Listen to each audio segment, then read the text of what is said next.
Ladies and gentlemen, welcome once again to the Packernet Podcast. I am your host and resident fanalist, as always, Ryan Schlip. Check us out online, packernet.com. Find me on Twitter, pack_daddy.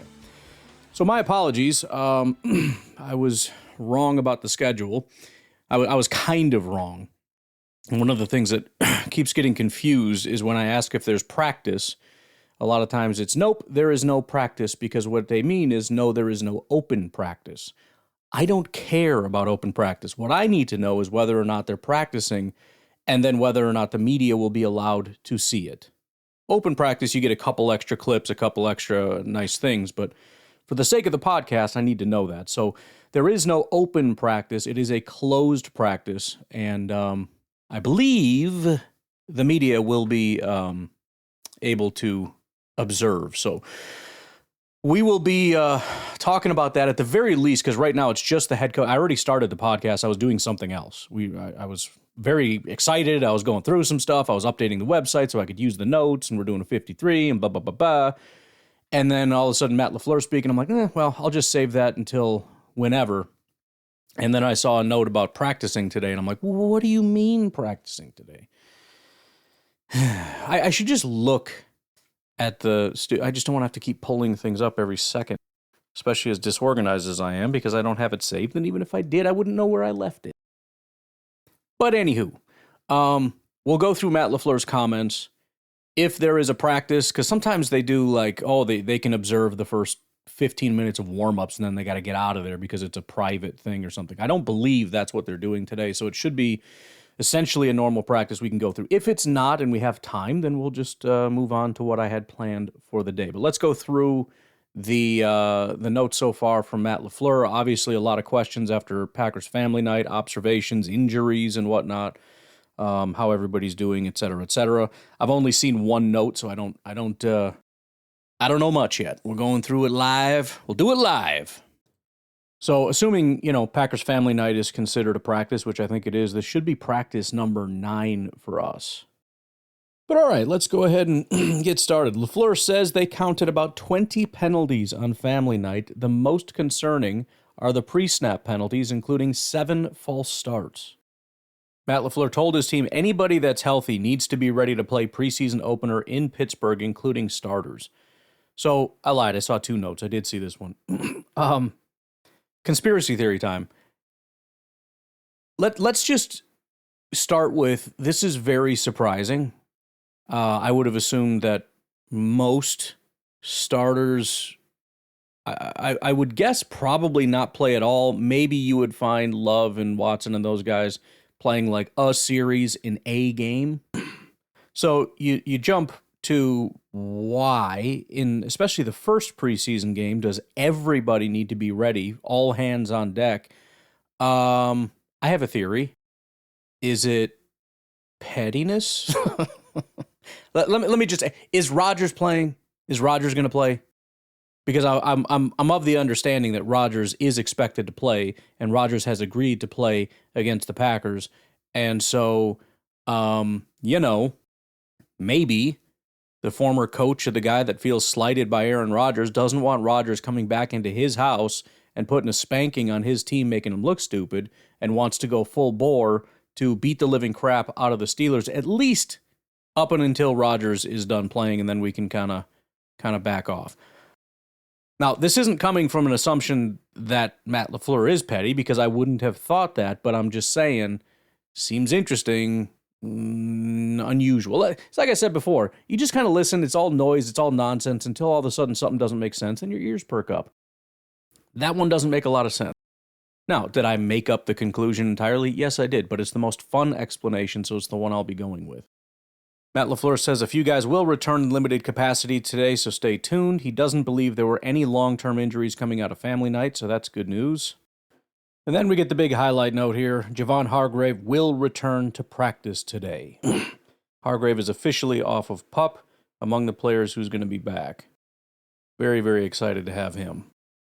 Matt LaFleur on Jacob Monk says, you talk about a guy that plays to the play style we want. He shows that toughness, that grittiness, that strain. I think he's done a pretty good job inside. He's a valuable guy. He can play any of the inside 3 positions.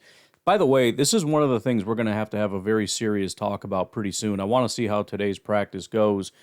But this offensive line, there might be more questions than I thought. I mean, there's always been kind of questions, but something relatively drastic would have needed to happen. And I think potentially drastic enough. And what I'll say is, number one, there's two guys it seems like the team really likes who are not expected to be starters, Jacob Monk being one of them. And then there's two guys that have question marks, one of which, I've mentioned many times, does not seem to be doing very well. That is Belton. The other guy is not a very good football player, but the team likes him, and that's Aaron Banks. The bigger situation with him would be the injuries.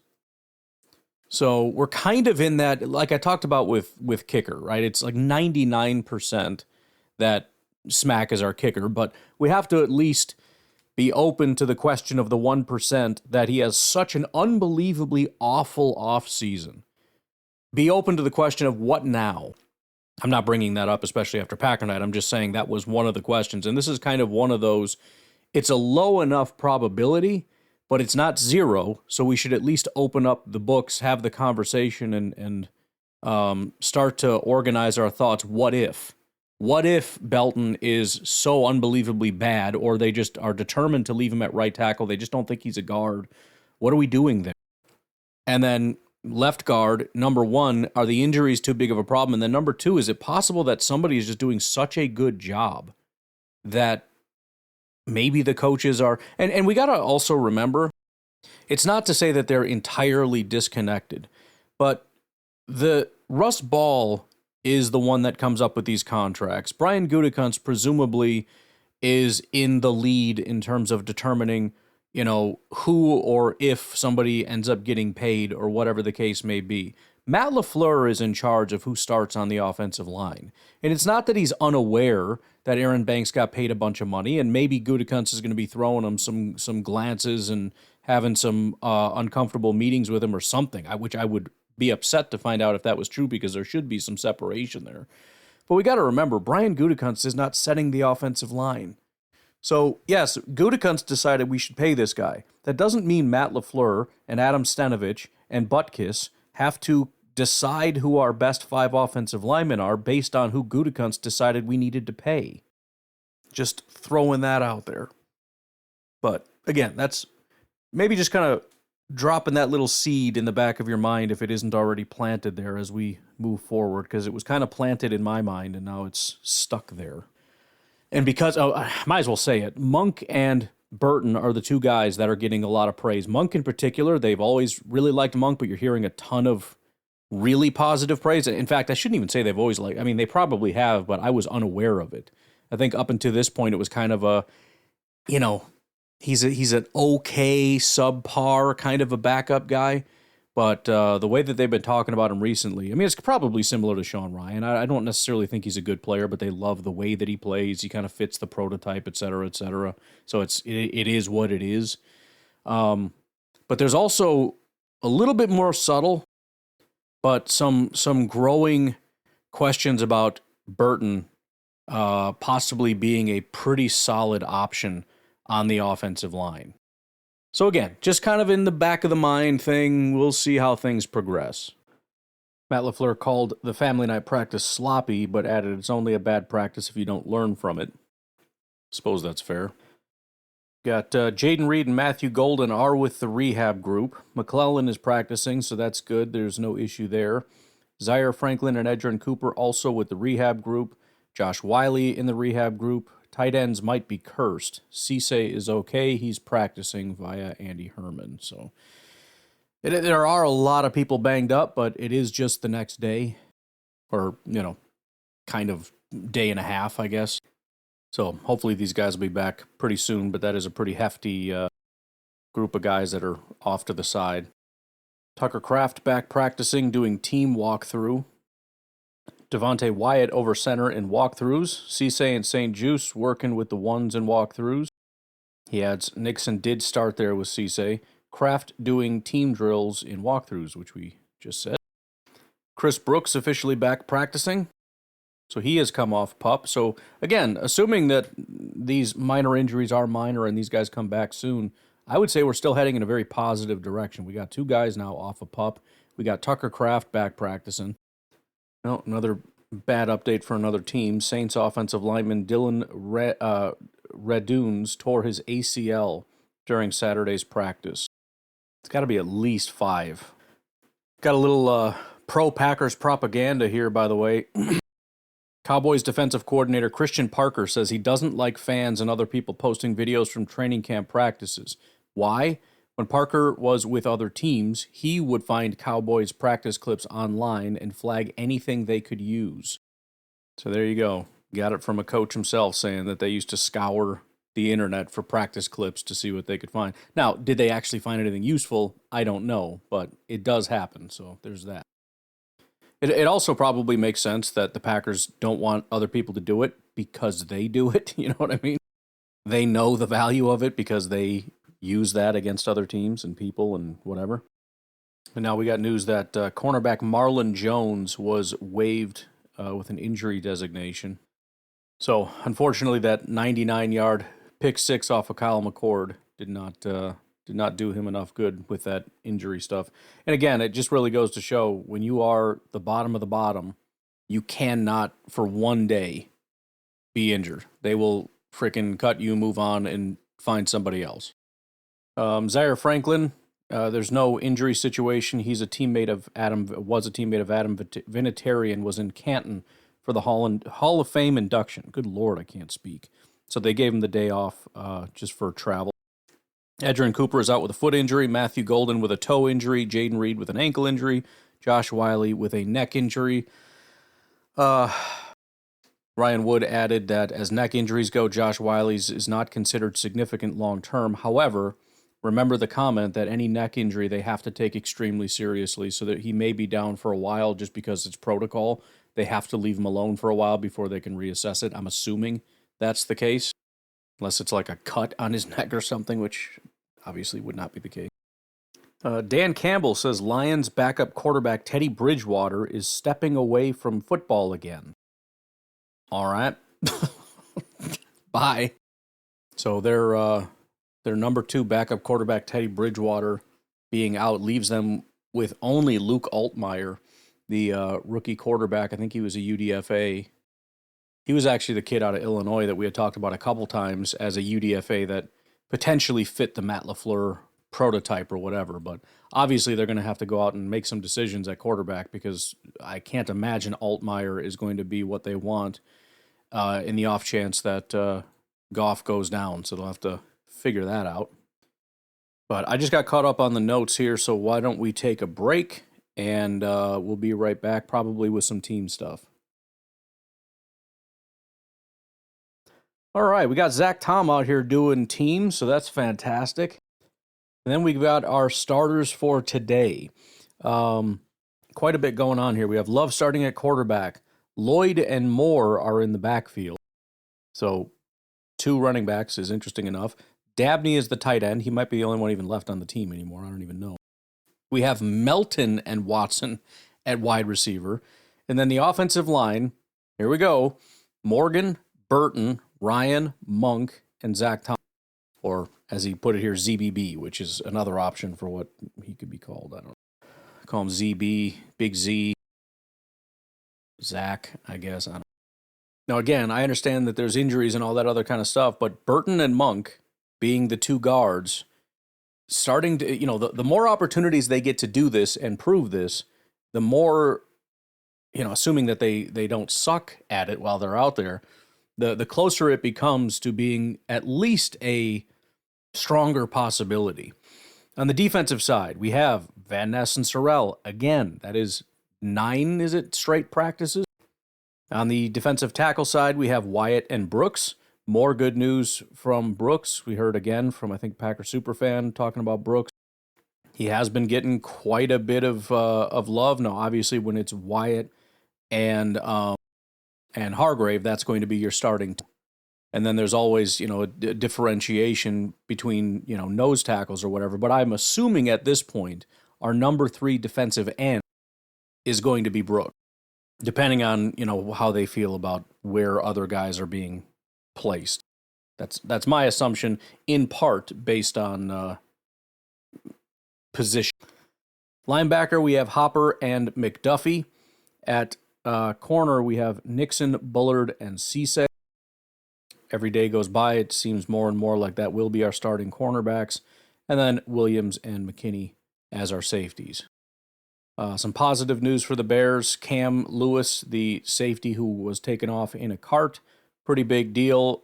Dennis Allen says he doesn't think he'll be out for a long time, so that's good news for them. Then we have Belton coming in for Zach Tom after just 3 reps.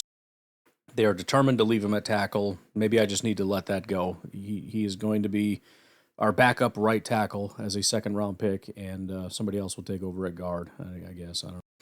McClellan also fine after family night. He steps in for Wyatt. So they give Zach Tom and Wyatt a couple snaps just to kind of ease them in and then pull them right away. Andy Herman posts, Savion Williams end-around worked with all the little alarm emojis, which again, as I said, this is the way that this works. Every time Savion Williams end-around or any end-around doesn't work, we say, once again, big shocker, it doesn't work. Anytime it does work, we pretend it's the first time it's ever worked. That's the way this goes. This is kind of proving a point I made before, because this isn't even the first time I said this. The last time it worked, I said this, and now here we are with, oh my goodness, it actually worked. Like, yeah, just like the last time when it worked. We now have John Williams playing left tackle with Darian Kennard in at right guard, so we're getting all kinds of freaky today. McCord to Savion on an absolute bomb off play action for a touchdown. Great route, an unreal throw. Great route. I thought Savion couldn't run routes. That's weird. Great route, unreal throw. Welch was closest, which is probably not ideal for the defense. We got Colin Oliver breaking up a pass underneath for Jaden Nixon. Damian Martinez with an impressive run in team. Colin Oliver, nice job in run defense on Nixon. That'll be a big part of his development, clearly. St. Juice working with the ones at cornerback with Cisse. He says, we've got a real competition. Jordan Love just stepped up in the pocket, rolling to his right, threw it across his body, and connected with Savion Williams for a 15-yard gain on a crosser. Nagler says, with Golden and Reed sitting out practice, Savion Williams is getting actual wide receiver reps, 2 catches in early teamwork, 1 for a big gain. It's another thing. It was similar with Golden, where he's a talented guy, he just doesn't get the opportunities. I think you find something pretty similar with Savion. Obviously, you get more opportunities, you get more catches and whatnot, but, I mean, clearly I'm not saying he's better, but notice how Christian Watson hasn't been brought up once yet. Neither has Bo Melton or a bunch of other receivers. It's been Savion as kind of the dude right now. Great blitz pickup by Marshawn Lloyd on Javon Bullard. Again, we're blitzing our corners. Slid across formations to block blitzing Bullard, buying time for Jordan Love to connect across the middle with Sky Moore. Another catch for Savion ends the period for the ones. Jalen Simpson breaks up and out for Shepard to open 2s. Keyshawn Nixon is now working with the 2s. Oh boy. I mean, I'm sure they're just giving St. Juice an opportunity, but the funny thing here, again, like, this is where the vibes have been pointing the whole time, but it's funny to me how Cisse went from, beneath Keyshawn and Valentine, and then stepping in whenever there was an injury. Keyshawn was out, he stepped in. Valentine was out, he stepped in. Notice how it's not Cisse swapping with St. Juice, it's Keyshawn swapping with St. And listen, they're going to swap all different kinds of guys in different situations. Nothing is set in stone. Things change over time. What I am saying is that it's just another little tiny signal that Cisse continues to move up the ladder to where I saw somebody just asked, is it irresponsible to expect Cisse to be a week 1 starter? Not only that, I would expect him to be the number 1 corner by week 1 at this point. That's kind of where I'm at with it, which is, we'll see how good of a job he actually does. The Packers liking him as their best corner doesn't have to mean anything, but it is very exciting, especially for a team that has not had a lot of good luck with corners outside of Jager. Then we got Oladapo all over an outside swing screen. Aaron Nagler again with his John Williams update of the day. John Williams at left tackle with the twos. Really interested to see what he looks like in preseason games because he absolutely looks legit in practice. I hope so. Again, it's just, there's so many positive things. And it's not, this isn't just like bias. I mean, there's always negative stuff. Always. And there just really isn't. Outside of maybe Belton, everything so far has just been, he looks better than I would have expected. Packers backups forgot to cover Will Shepard, picks up a nice gain on an uncontested run. Kyle McCord is growing a bit in this offense. He feels ahead of Drones by a solid step or two for the QB3 spot right now. That was kind of my impression as well after family night. And we got Smack coming out. Good from 33, good from 43, no good off the right upright from 48. Here we go. We had a good day. All right, make him kick 3 more. He needs to make all 3. 5 for 6 is fine. 2 for 3 is not. In fact, to hell with that. I don't know what we're doing. Make him kick 15 more. Get him as many kicks as he can possibly get. The heck else is he doing all day? You sit out here and you kick 100 field goals every day is what you need to do. Javon Bullard playing safety and BSJ back with the twos in team period. Another pass breakup by Simpson on an out route. Nixon now getting shuffled back with the ones. Love to Savion on a quick out. That's 4 catches for him in team periods. 3 from Love with Golden and Reed out. Love with a beautiful throw to Dabney over the outstretched arms of Sorrell. Love to Savion on an out. I think that was one we already covered. Great job by the ones on defense. Stretched out a run to Lloyd that goes nowhere. Every gap was filled. Savion can't quite haul in a one-handed catch, just a bit wide from 10. Belton, Strong, and Nayer now getting some reps with the ones. Love to Savion Williams on a post. Holy heck, have a day, Savion. I'm trying to tell y'all, nobody wants to listen. Keep talking bad. Oh, now who's going to be our number 4? The guy that's been here for 4 years and has never really been that much of a contributor and has serious drop issues. That guy's so good.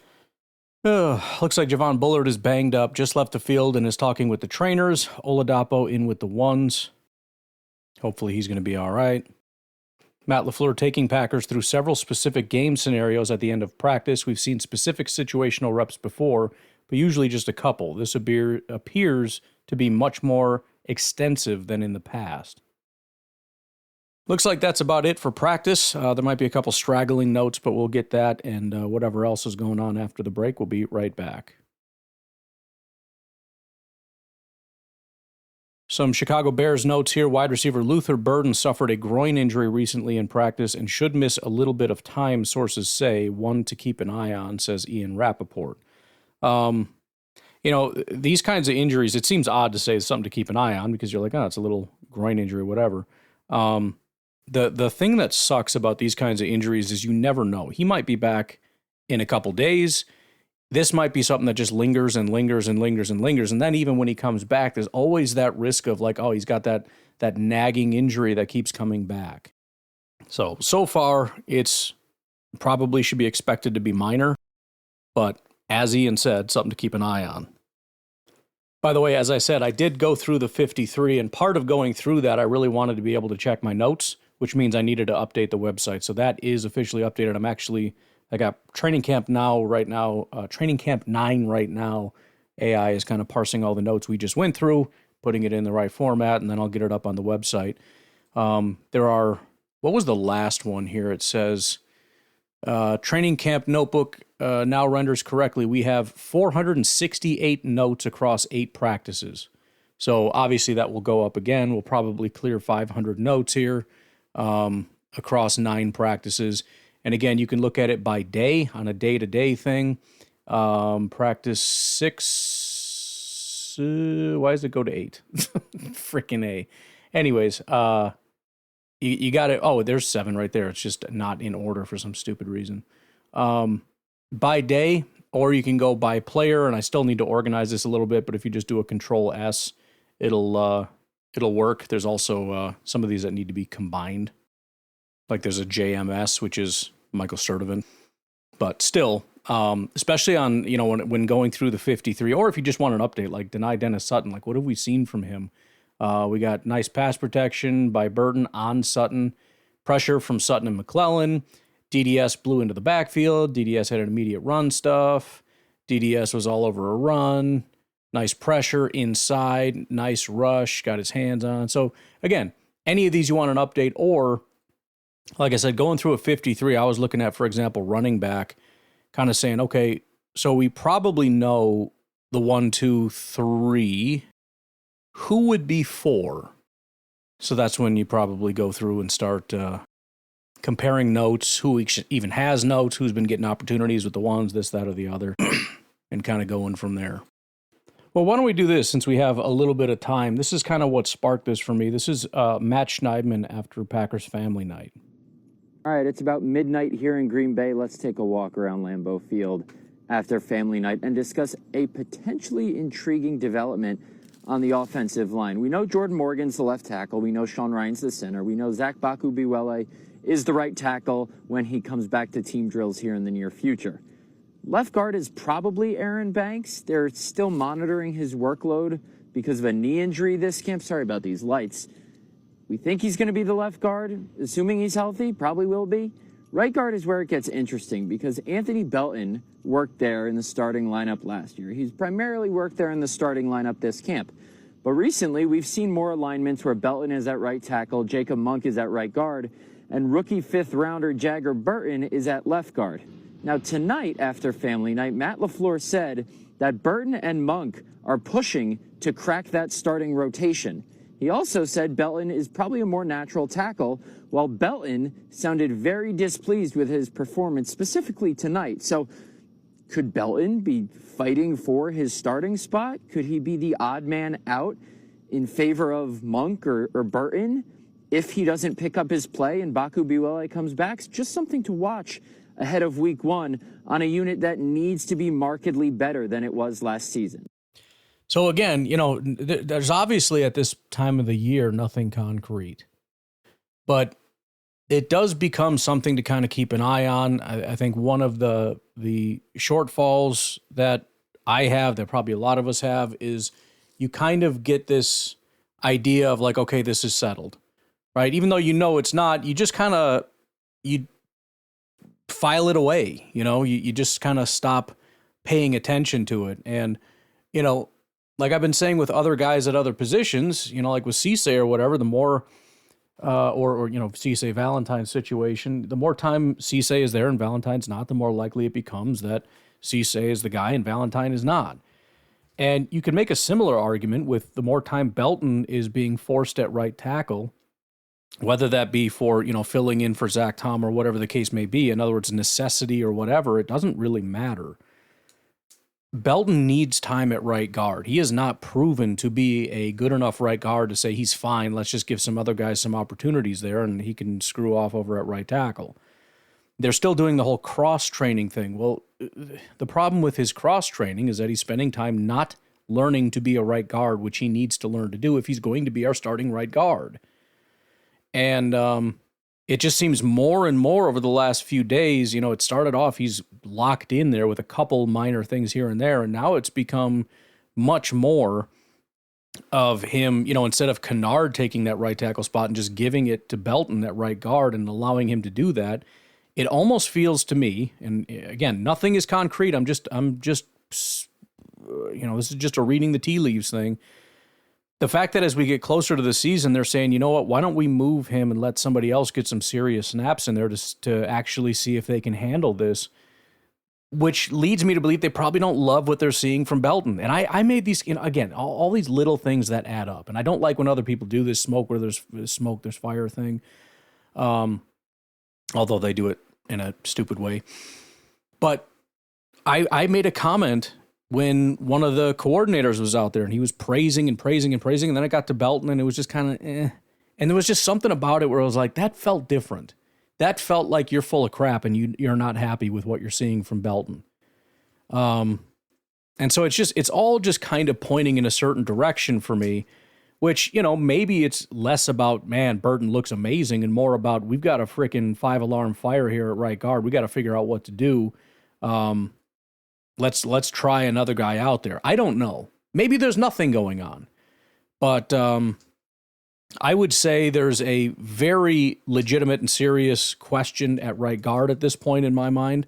Left guard, less so, but we'll stick to what I've been saying. The more time that we have a guy that is the presumed starter not starting gives somebody like Monk, who the coaches have already said they love, an opportunity to play there and show, hey, why take me out? I'm freaking awesome, right?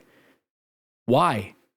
If I've proven that I can not only do the job, but I can do it better than the other guy, and I am a cheaper long-term option, let's put it down today. And we can work on, that dude can be sort of injured and in the background and on the bench, and if he needs to come in, whatever, maybe he could be the right guard. Screw it. I don't know. It doesn't matter. But the point is, we can start moving him off the spot. There's no sense in burying my career when I could be the future at this position. Let's do it. Let's sign on the freaking dotted line. Let's get it going. So, I stand by the fact that I think the Packers felt they had something pretty well established. In other words, this is probably how it's going to go, but the arrows have just pointed in one direction the entire time, with Banks just being unable to play the position since the day he got here. He hasn't been able to stay on the frickin' field. And Belton, I just think, has been uninspiring since the day he got here. And don't forget, he was like the lowest graded player on our entire team last year. It was appalling. That isn't to say he can't get better, but it wouldn't be shocking to say that he looks really bad out there, considering how horrible he was last year and the fact that they keep moving him back and forth and back and forth. Well, right tackle isn't working. Let's try right guard, see if we can do that. Never mind, that sucks. I think he's a better tackle anyways. Let's put him back to right tackle. Also, we got this guy Burton who's able to step in and do this, and Monk who can step in and do this, and let's, you know what I mean? And then you've got family night. I remember Belton had at least one penalty, which wasn't great, and he's over there getting coached up by Micah Parsons because things didn't seem to be going very well. And apparently after practice, he came out and said he was unhappy with his performance, which probably means the coaches are very unhappy with his performance, which the next time we come out, Belton is where? Not at that right guard spot. They moved him over to right tackle, which is not up for debate. That's not a position that... Essentially, he's competing with Kennard to be the backup right tackle in that situation. So right guard is the only place he's going to start outside of injuries, right? That's the only actual competition for a starting job that's available. And they've moved him off of that recently and put somebody else there. His arrow is pointing down so rapidly. And again, it's his job to lose, but I'm saying he seems to be very much losing it.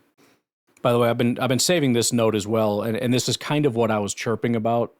It kind of probably sounded like it came out of nowhere, but I've been holding on to this for a while. So there has been a ton of hype about Dontavian Wicks because of like one comment that Dontavian Wicks, I think it was Saquon Barkley, said, Tay is a steal. Shout out to Howie. I don't know how we got him. He brings a different type of energy to our wide receiver room.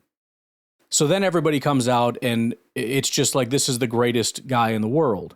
And so we've got Sanity on social media, quote tweeted it and says, everyone crap talks the Packers wide receiver room for years, but when they leave, they get national praise. And it's not just that, it's Packer fans. Now, I know we've had some long-time Tay people on this team. I get that. We've got callers calling in saying, I've been that guy since day one. I get that. That's fair. But there wasn't this many. All of a sudden, I loved him. He was so good. I never wanted him to leave. Who was, let me ask you this. Who was chiming for Dontavian Wicks to get a bigger role in our offense? I don't remember those phone calls. I don't remember seeing those tweets. It's one thing to say, I like him as a number 4. It's another thing to say, I think he should be our number 1. I didn't hear anyone say that. I didn't hear a single person say he should be our number 1 or even our number 2. I don't remember anyone saying he should be taking Dobbs' job. I remember openly questioning it myself, but never saying definitively this is what it should be. Again, he was never really a massive contributor. He had his moments. His routes look really good, but his hands were not great, and he just was not a consistent player for us at all for his entire time being here. Now he leaves, and he's all of a sudden some kind of a superstar. And again, that's the same thing with like Rashawn Gary and Kenny Clark. Nobody liked Rashawn Gary. Nobody cared about Rashawn Gary. And as soon as he leaves, oh man, Dallas got something. Same with Kenny Clark. Oh, Dallas went and got this real good run defender. When did he become a really good run defender? I'm just curious because nobody ever said that when he was in Green Bay. Nobody said that. We used to say that years ago, and some Packer fans still believed it, but national media never was bragging about, oh, they got that Kenny guy on the inside. All I ever heard is they can't stop the run. They suck at stopping the run. They got nobody that can stop the run. Suddenly, guys leave, and it's like, oh, they got some really good run stuff. Rashawn Gary, they got him because he's better against the run than Micah. Not really. No, actually. They're about the same, I would say, based on their grading. I don't know that we really heard that with Romeo Dobbs, but now we got it with Dontavian Wicks, and it's like, guys, can you freaking stop? It's so exhausting, especially with Packer fans, to hear the whining about how we just don't have any really good players, and as soon as guys leave, then suddenly it's, how could you let these good players go? Get away from me. Get away from me. Go to your freaking hole and stop talking to me, you obnoxious jagoff. I have to listen to you whine and complain for years about not having good enough receivers, and then the second they leave, you come out of your freaking hole and tell me that he's really good and Goot's an idiot for letting him go? Oh, you absolute filth. You just freaking maggot, worm, mud-eating slime. Any excuse to be a miserable person. I expect Bears, Lions, Vikings fans to troll. I expect the national media to be stupid and have a weird anti-Packers bias. I don't know why, but I just expect it at this point. But Packer fans doing this, I can't tolerate that. You bunch of absolute losers. Anywho, one final note in closing here. Javon Hargrave says his knee injury that put him on PUP was just a flare-up from the offseason conditioning. He's not worried about it going forward. He says, if we're playing tomorrow, I'd be out there tomorrow. So, all right, I will leave it at that. Y'all have a good rest of your day. Bye-bye.